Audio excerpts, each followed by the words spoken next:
मनुष्य अपने एक जन्म में जो कर्म करता है, उन कर्मों के फल के रूप में पाप और पुण्य दोनों ही होते हैं। कभी पाप अधिक होते हैं तो कभी पुण्य। दोनों का दुख सुख भोगते हुए मनुष्य अपने नए जीवन में जो कर्म करता है, उनका हिसाब पाप पुण्य के खाते में नए सिरे से लिख दिया जाता है।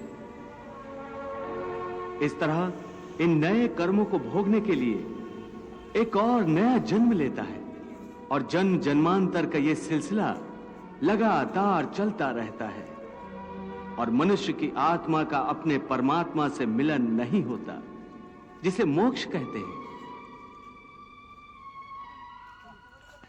हे कृष्ण, इसका अर्थ तो यह हुआ कि मोक्ष प्राप्त करने के लिए मनुष्य को पाप और पुण्य से बचने के लिए कोई कर्म ही नहीं करना चाहिए। सारे कर्मों का त्याग करके सन्यासी बन जाना चाहिए।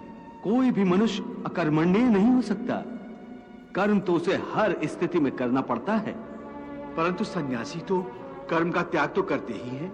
हे पार्थ, सन्यासी भी कर्मों का त्याग नहीं करते, न ही कर सकते हैं।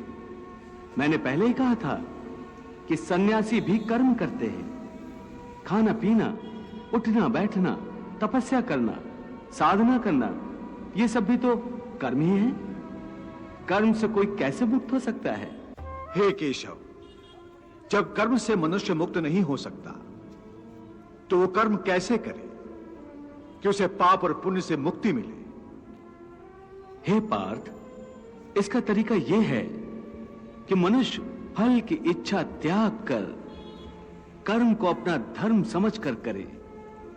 फल उसे अवश्य मिलेगा, परंतु इस फल का वो विधान की इच्छा समझकर स्वीकार करे। ज्ञानी पुरुष इसी योग को अपनाकर कर्म योगी बन जाए। कर सकता है। प्रेम ही तो भक्ति है।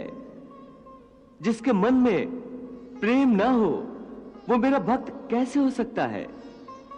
सच पूछो तो मैं प्रेम ही प्रेम हूं।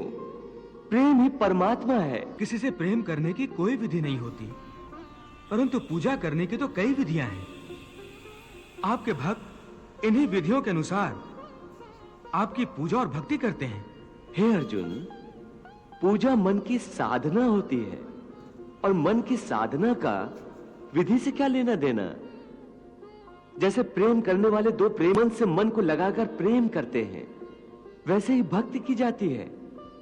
ये विधियां तो बनाने वालों ने बना दी हैं। मैं उन विधियों द्वारा पूजा करने वालों की पूजा भी स्वीकार कर लेता हूं, परंतु